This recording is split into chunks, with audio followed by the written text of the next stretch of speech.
we see it in digital transformation all the time. People make the mistake of starting with the software. You need to start with the person behind the activity or the process, map that process, and then make your decisions from there. I think people need to remember that AI is a tool. It's not a silver bullet. It can certainly be an assistant or a co-pilot to what you're creating, but solely relying on AI to create, I think, is a mistake. And I think that's very evident with Rock as well, where it's being retrained to see the world in a certain way or a certain light in comparison to the way Gemini and ChatGPT would operate in relation to answering questions. I do think there's a huge responsibility there, and I think in relation to business owners, certainly, I think the awareness has been heightened in relation to the capabilities and how it needs to be used.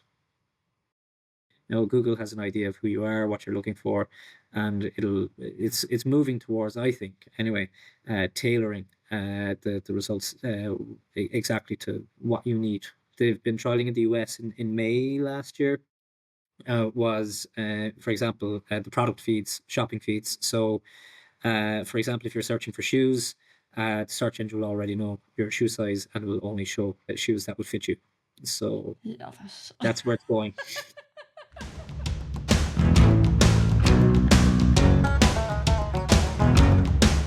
So today we welcome CEO of digital agency Spéire, Stephen Wilson Downey.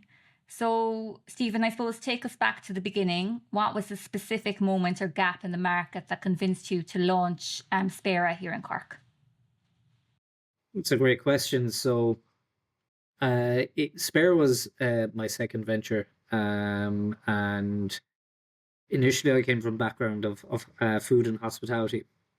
And so my first venture was a ready-made meal, and I was in the early stages of prototyping it. I was a student at the time in MTU, and I engaged in the prize renovation and did a pitch and got a little bit of funding, and then I got onto the Student Inc. program.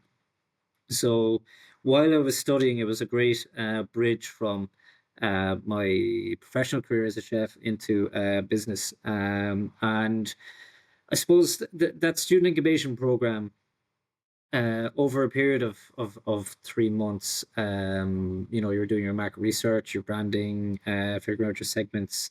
But the thing that caught me was it wasn't how to start off and where to sell. It was what do you do when you need to scale?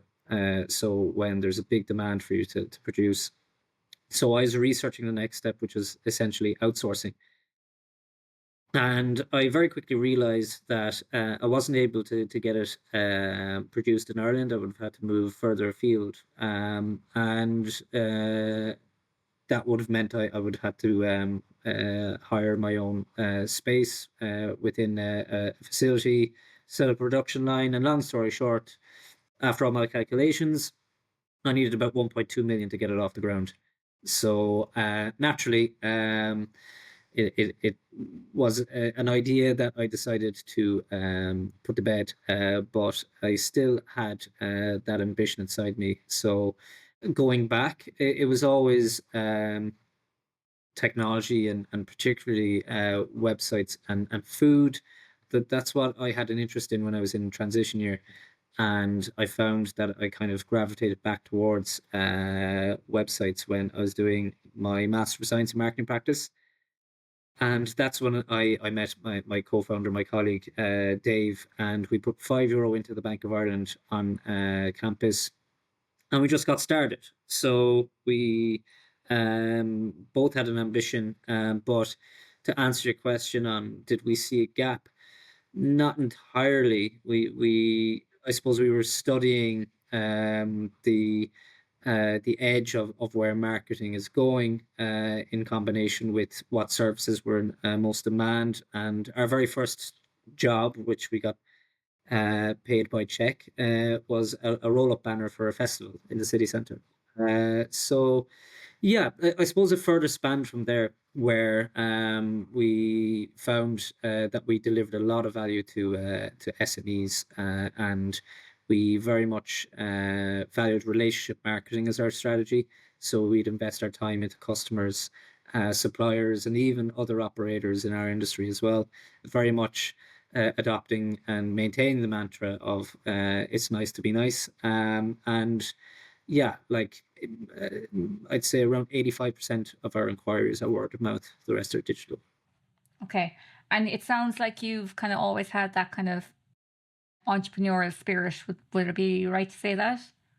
Yeah, it's almost hard to stop yourself from spinning out businesses and coming up with new ideas every now and then when you come across a new problem. Like, for example, we had a spin out project in the area of artificial intelligence back in around 2019, where we spotted an inefficiency in website maintenance. And there was a lot of labor involved in updating, for example, WordPress websites when there's plugins or elements that don't talk to one another and the website can't function unless they do. So you're trying to find the best mix of updates without breaking a website. And sometimes that job can be straightforward for a website, and others not so much. So that was the project there where we decided to build an AI model to automate that activity. But again, we came across that challenge trying to make the commercials work. We couldn't make the cloud costs affordable for the customer, which would pay on a per website basis. And at the same time, Spéire was really, really growing rapidly during the pandemic as well. So yeah, we decided to knuckle down and focus on what's already growing. And ever since, I've been reining myself in terms of any innovations that would be too much of a distraction. What advantages are there being based in a central location like Horgan's Key? Yeah, I suppose you said it there. Central, like we Mm. moved into Spaces, which is a brand operated by Regis, and we found that the advantage of being in there is we're able to use any of their addresses around the world. They've around 900 addresses. So, for example, if we fly to Manchester or London when we're over and back, we've got a place to work and a place to go and a place to meet clients. And it's great to have that level of access.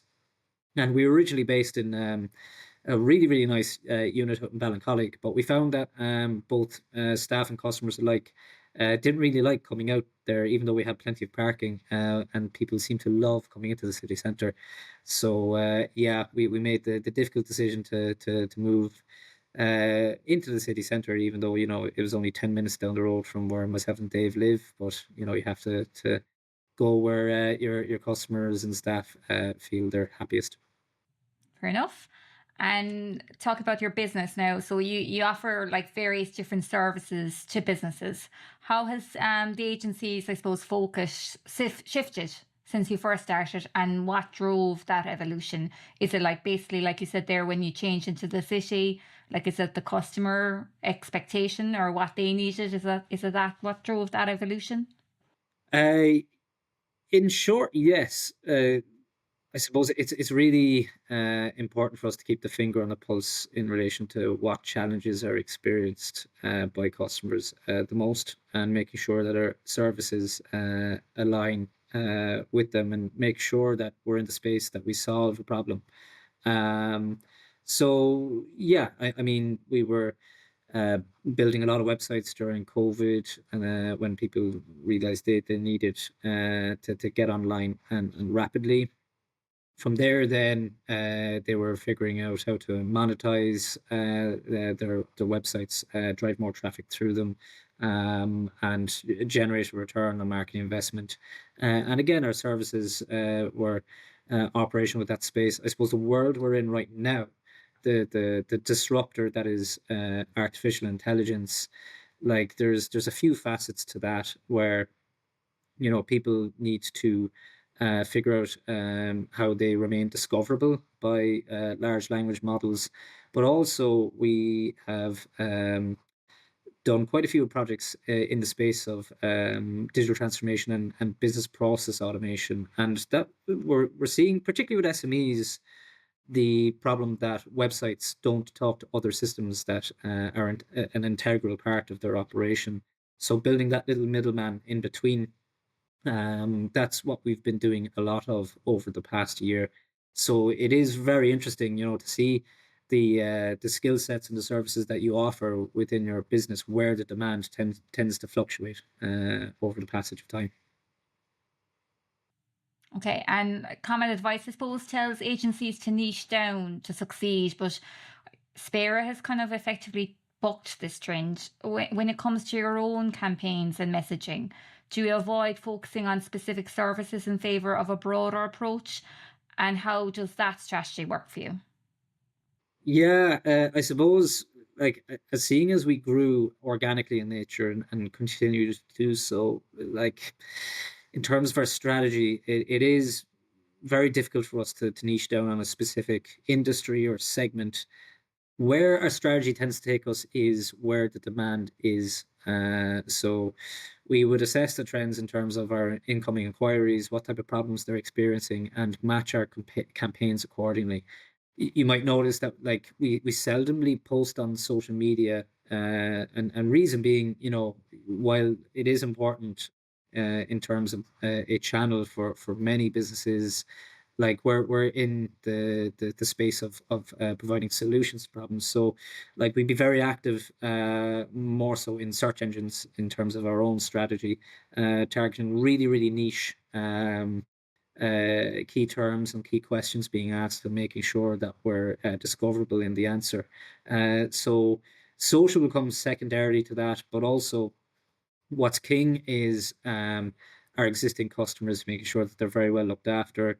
Word of mouth is huge, and networking is still a huge part of what we do as well. Business, the very essence of business is working with people and working with one another and collaborating. And I personally believe that, if word of mouth is your top channel, you're doing something right. If it's the other way around, there might be an issue. So even though I suppose you're like a digital agency, you're very much like your strategy is really based on relationship building. Correct. And even if you look at the very bedrock of social media, it is all about, a lot of brands will be active on social media and similar channels to establish and maintain a relationship with their followers. For example, if they're a clothing brand or something like that, yes, that would be quite an integral part of their strategy if they're operating in a business to consumer sense. Business to business might vary slightly, which I personally believe is always predominantly based on relationships and trust building as well. When somebody is introduced to you by another customer, um, the trust tends to already be there. Okay. And you clearly have a deep passion for digital transformation. Was there a specific moment or experience early in your career that hooked you on the world of online advertising and tech? Um, yeah, I suppose there's two facets to that interest. Number one, advertising has always interested me in terms of messaging, but positioning. And I suppose it's derived from what I learned in setting up a food product. Where you need to be, how people view your product on a shelf, and things like that. And I was always very interested in positioning. So where the message and the brand needs to be placed in relation to the consumer. And I suppose my interest is more or less within search and large language models and how those algorithms work, and figuring out how uh, you as a business and a person can make sure that that message gets filtered through to the right person on the back of how those algorithms are structured. So the other facet then with digital transformation is, no two businesses are the same, and problem solving is always really interesting. You don't know what you're going to get, and always finding a really clever, value-adding, efficient solution to solve a problem that makes both your customer happy and your own team happy as well. It's always a brilliant result. You never know what you're going to get because no two businesses are the same. And looking back at the last few years, what's been the biggest surprise for you in how the digital landscape has evolved? Definitely last year, Q1 in 2025, we saw a big change with how Google was ranking websites, how advertisements within search on Google had changed. That was huge. Like the behaviors has started to change where people are asking more questions within Google. You know, your searches are a lot longer, but the click-through rates have reduced as well. I'm sure yourself and many listeners would have Googled something, saw the overview, and left the browsing session. That's all you needed. So it's almost started to kind of shift the strategy into making sure that you're getting mentioned as a brand, along with trying to get traffic into your website and conversion into a lead or sale. I suppose that was what prompted me to kind of understand where the trend was going and learning a lot about how large language models would basically crawl through different sources of information and rank their answers, but figuring out, how are you going to be the answer to that question? That was, I think that the biggest surprise I had as part of that was the importance of PR. I think Hmm.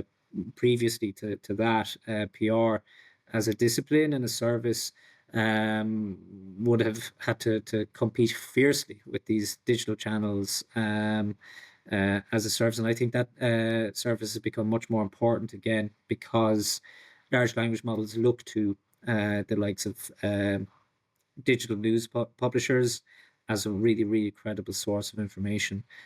So that was a nice, surprising trend, but also SEO has become much more important again. Previously would have been if you have a really well-oiled machine in terms of a Google ad campaign, and your search engine optimization comes secondary to that. That would have been enough in a lot of cases, not every case.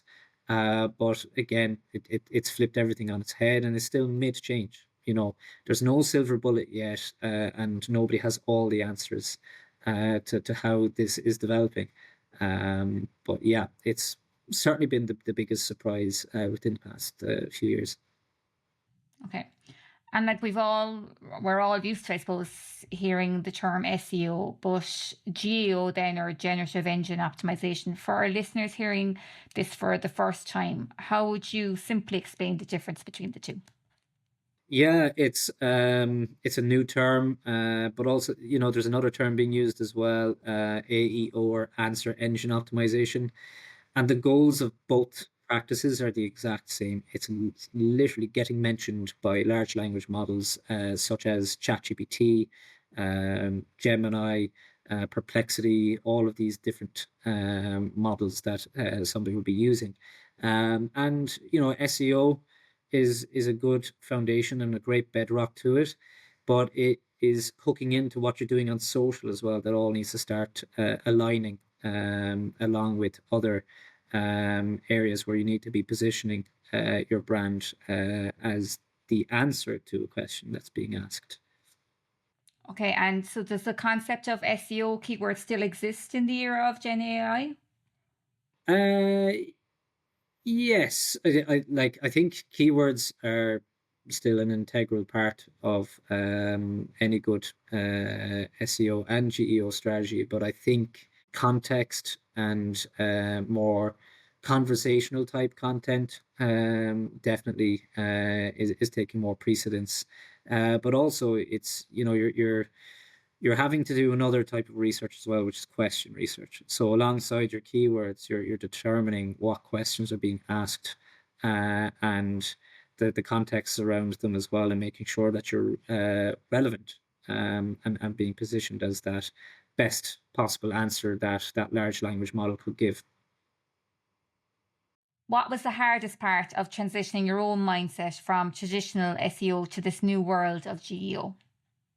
It completely derailed my own new website strategy. So, we were ready to go with a new sitemap maybe mid Q1, and then this trend and change started to come into effect, and you kind of had to go back to the drawing board and start again, which is effectively what I have done.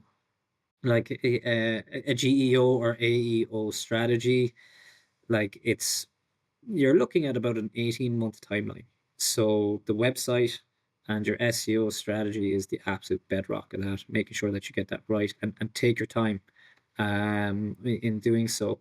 You're better off starting with the best footing you possibly can, and Hmm. working from there, and making sure that you have a website with a content management system that can keep up with those trends. So I do maintain that WordPress is still the best system to go with, but the likes of Webflow and for e-commerce, Shopify, there's still quite the discoverable alongside Squarespace and Wix, but you certainly have much more control with a WordPress website in terms of schema. I'm not sure if many of your listeners have heard the term schema, but in essence, to simplify the explanation, it's kind of like applying a label to a web page to tell the crawler what it is. So, for example, if your page is a recipe, you're telling the crawler that it is a recipe to make it easier to measure the relevance and to help it index it properly.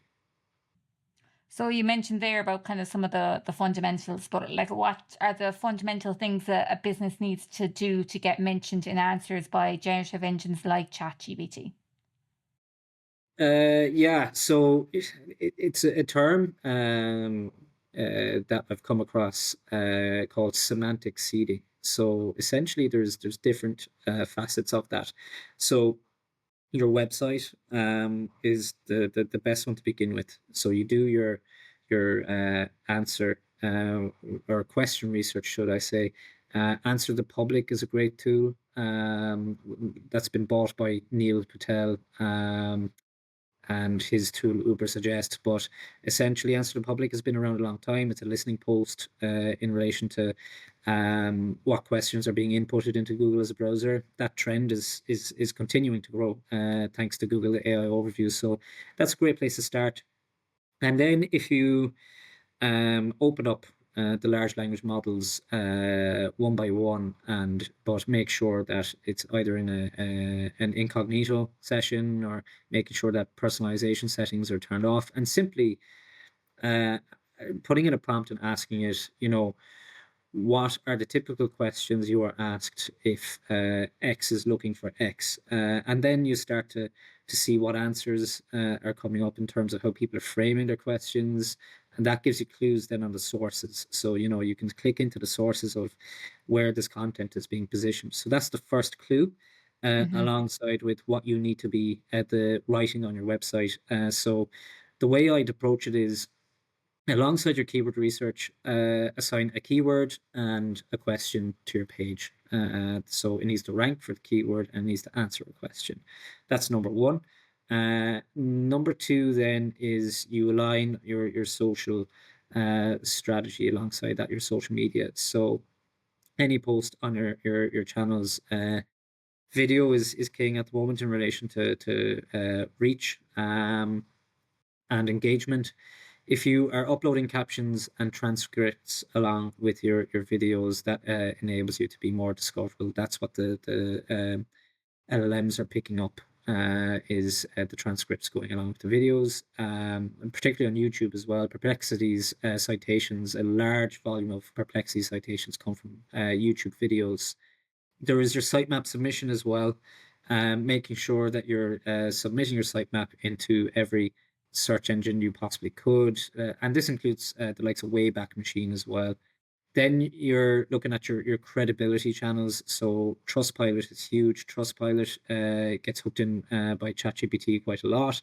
And your maps as well, but also there's Some good low-hanging fruits there, apart from Google My Business, which would be Apple Business Connect. So making sure that you're discoverable within the Apple ecosystem. Finally, the PR element of it as well, seeing how you can position yourself to be mentioned in PR articles that would be pulled in via the large language models, and also your directories as well. Whatever directory website that you can get yourself into that is credible, that's all information that's getting picked up. So typically, defining your product or service, if it's answering a question or solving a problem, that's the best place to start, and fan your content across. Then the thing that's really important is consistency, making sure that the message is consistent, and it's based on experience and authority. So make sure that what you're doing is original, and that there's a bit of evidence behind it, particularly if it's your own primary research as well. So if there's any studies that you've conducted or white papers, they're all huge signals of trust for large language models. Okay, lots of tools there and tips. Thanks for that, Stephen. Huge, Um, yeah. and can you give an example, I suppose, of a time you successfully planted a concept for a client so that an AI picked it up?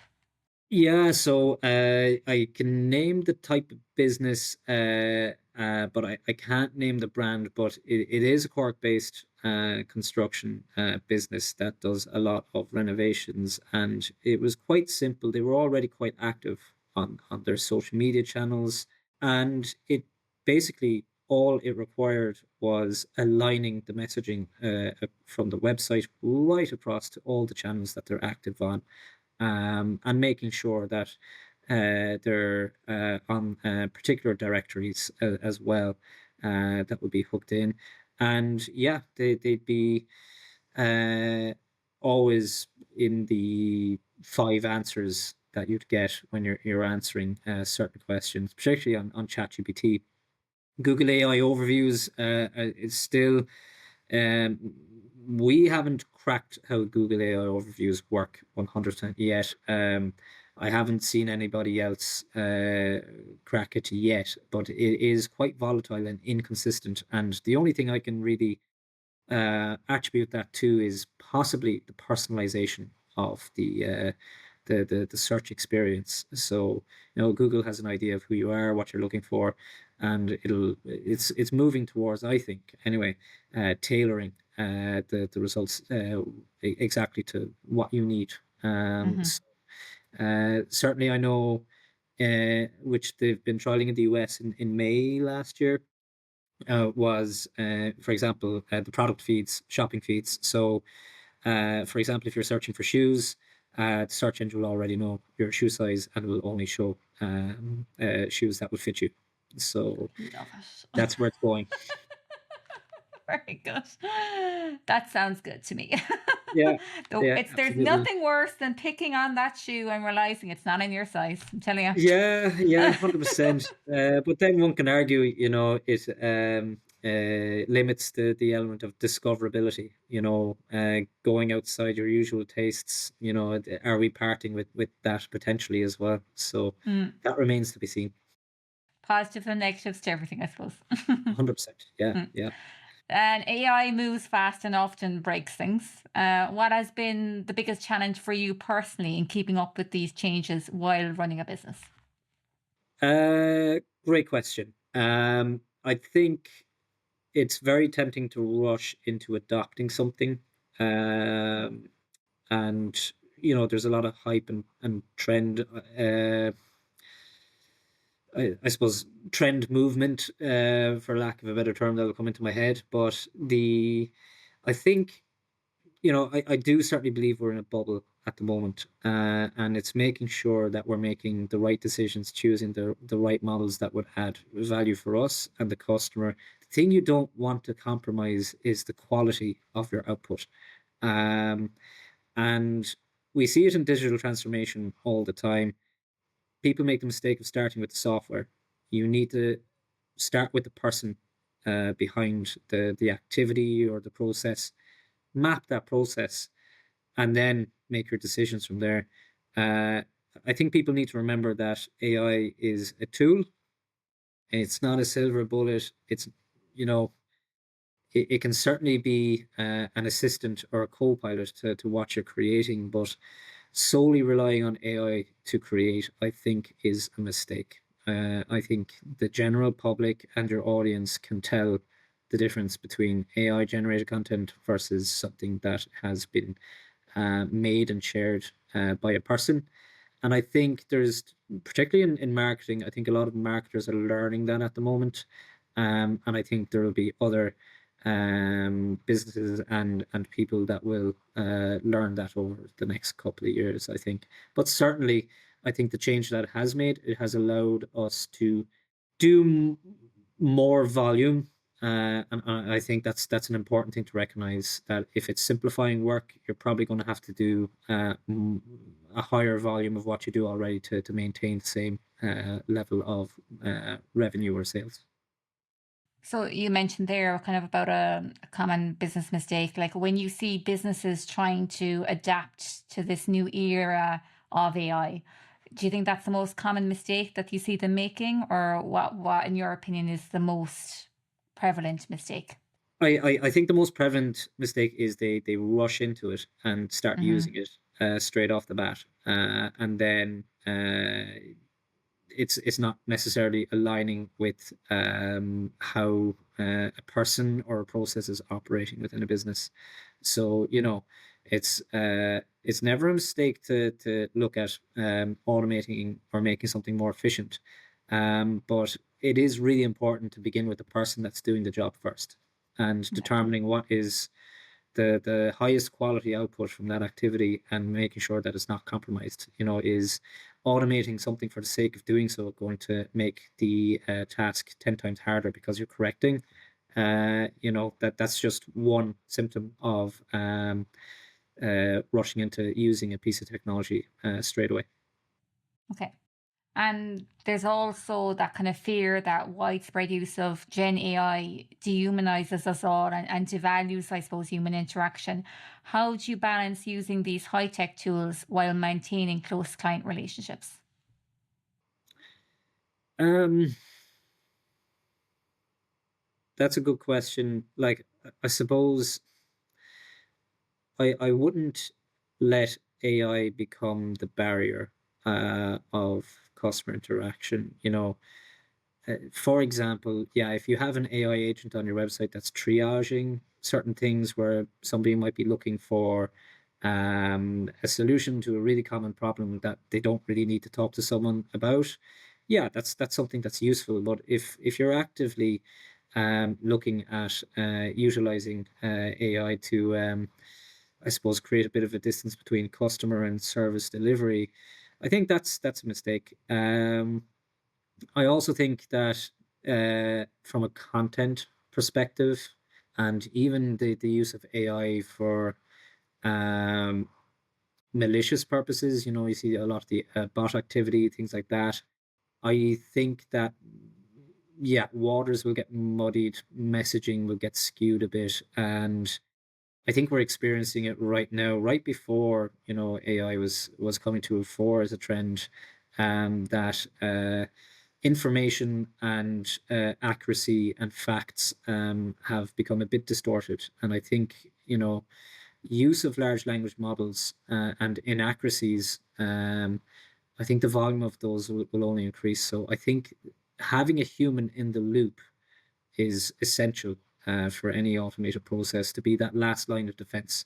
You don't want to be on the wrong side of an inaccuracy that's going to really backfire. And talking about, say, false information, like Gen AI is essentially a very good guesser, and of course it gets things wrong. What challenges do you face when helping clients correct false information that AI models have generated about their business? Yeah, luckily we haven't come across that problem before, but I think it's inevitable that it will happen. And so I suppose the way I deal with it and advise our clients if that situation arises is, identify the source. Where are they seeing that information? Where are their customers seeing that information, and where is it coming from? And then look at your owned channels versus what is not owned by you. So, for example, looking at your own website, FAQs to directly address things. Also, you're even having schema markup on pages as well to add context as to what a certain page is about would help correct to an extent where that page is being discoverable. Your unowned channels, contact the publisher. Every publisher, I think, in good faith, wants to make sure that their information is accurate.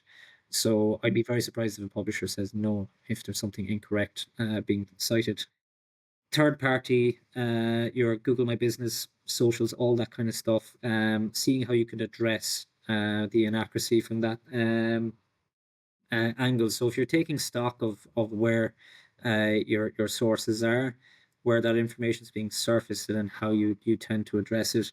And the thing I'll say is positive reinforcement copy, so not defensive kind of copy. So you're confidently, I suppose, fixing the narrative where you're integrating FAQs into your website. What my company does versus what it doesn't do, a blog post to that effect as well, or even framing content like common questions about our service X, Y, and Z. So if you're thinking more to do with producing explainers in line with aiming to get in contact with the channels that you don't own, to try and correct that information and be patient. It is a Yeah. bit of a timeline behind it, and resubmit your sitemaps as well quite frequently once you're making these changes. Okay.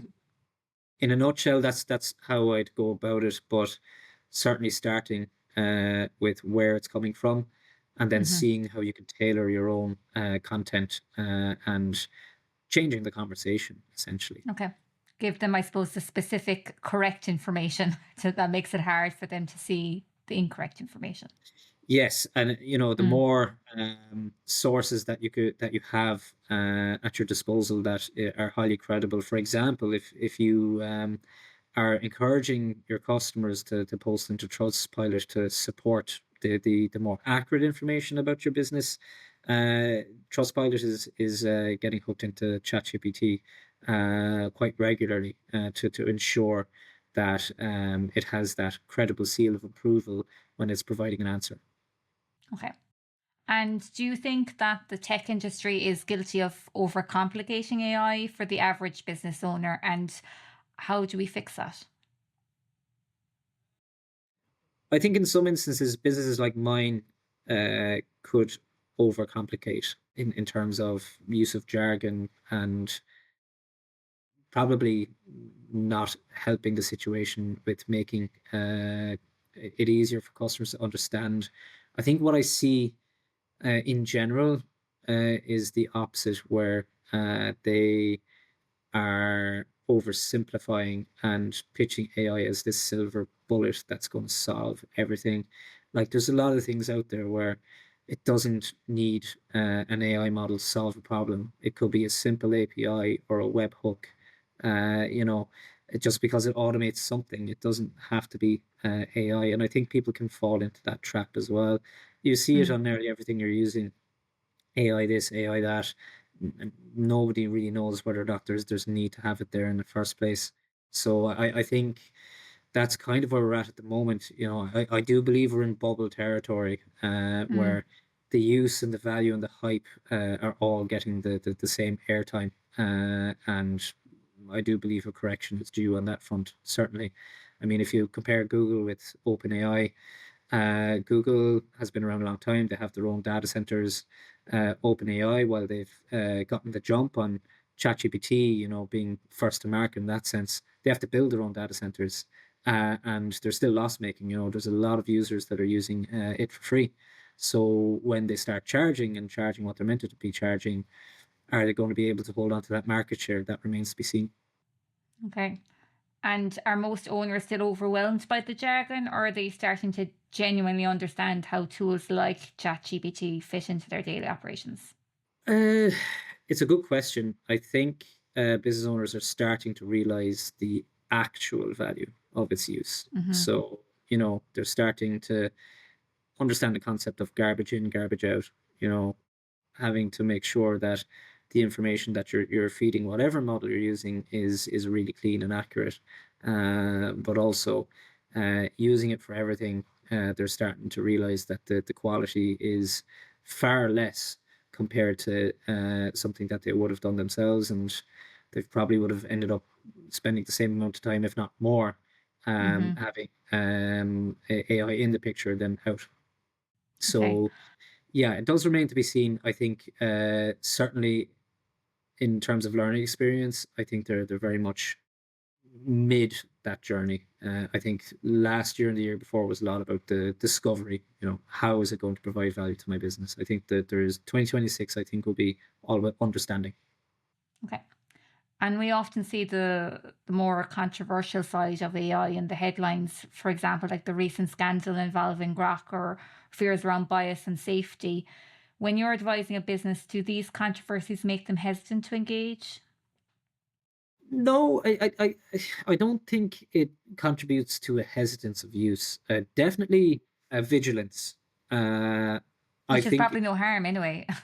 agreed. Yeah, you took the words out of Mm, my mouth. I mean, I think it's albeit that the Grok scandal was horrendous and awful, but it certainly ripped off the band-aid in relation to the capabilities of AI for abuse rather than use. And I think it's opened up a lot of people's eyes in relation to, yeah, the ethics behind it, being the operator of the large language model, and particularly people building technology in that space as well. They have to be very, very careful, and examine all aspects of use, privacy by design, the whole lot. Like AI, as much as everybody makes an effort to make sure that it isn't biased, it always will be if it's being told what the truth is. So, and I think that's very evident with rock as well, where it's being retrained to see the world in a certain way or a certain light in comparison to the way Gemini and ChatGPT would operate in relation to answering questions. So I do think there's a huge responsibility there, and mm. I think in relation to business owners, certainly, I think the awareness has been heightened in relation to um, the capabilities and how it needs to be used. Okay. And what is one major opportunity you think local businesses are currently overlooking? Um, there are low hanging fruits Mm-hmm. there in relation to your own rankings. I think Reddit is a really good channel because it's self moderated, but Google is hooking it into its search engine results, and so is OpenAI. So, you know, if you're respecting the community that's on the platform and you're using it to bolster up your own website presence, it can become a really, really good asset to developing your own awareness in relation to people being aware of your brand. um, Trustpilot is huge as well. I think if you haven't already done so, encourage your customers to leave reviews. I mean, we're going to be reaching out to our customers as well as part of our website launch too, to encourage them to leave those signals as well Mm-hmm. of their experience of our service. You know, I think every agency is different, so you know some customers fit one agency, other customers will fit another, and that's totally fine. So I think the low hanging fruit there is Reddit and Trustpilot for sure, and add captions and transcripts to your video content as well. Okay. And aside from reading up on GEO, what is the best habit a business owner can adopt to stay resilient in such a fast changing digital world? Certainly, unfortunately, people might not like getting in front of the camera. I think that's becoming more and more important.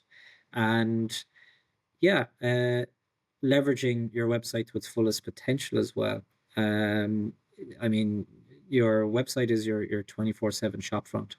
Mm-hmm. So thinking about how the search engines and large language models view your site, and just chipping away page by page. And you should see that evergreen strategy come into effect over time. But yeah, it's certainly, if I can boil it down, your website plus video, there's a lot that could be done there. Very good. Well, thanks so much, Stephen, for your insights and for chatting to me today on the Cork Creative Podcast. If you'd like to learn more about Stephen and Spéire, you can find links to his socials and website on corkcreative.ie. Thanks very much.